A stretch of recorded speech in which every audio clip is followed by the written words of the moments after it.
Сәлем достар, ақшаны басқа адамның Каспи голдына жіберіп қойыппын, не істеу керек деген сұраққа жауап іздейтін боламыз. Сондықтан маған тіркеліп лайк басуды ұмытпаңыздар, алып кеттік. Каспи KZ мобильді қосымшасында соңғы айдағы кез келген аударымның күшін жоюға сұрату жібере аласыз. Аударым сервисін ашыңыз, тарих бөлімінде қажетті түбіртекті таңдап, күшін жоюды сұрау деп басыңыз.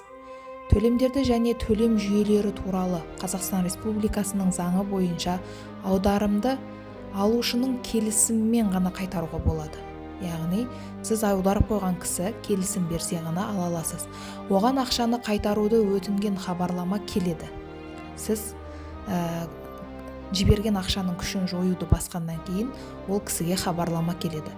Хабарламаны алушы 7 күннің ішінде қайтара алады. Егер осы уақытта сізге ақша қайтарылмаса, құқық қорғау органдарына жүгіне аласыз. Сот өкілінің ресми сұратуы бойынша ғана оны, яғни ақша алушының деректерін ашып, сотқа бере аламыз. Сонда сотқа беру арқылы ақшаны қайтара аламыз. Өз басыңыздан өткен ситуация болса, комментарийға жаза кетіңіздер. Ақпарат пайдалы болды десеңіздер, тіркеліп лайк басуды ұмытпаңыздар. Сау саламатта болыңыздар.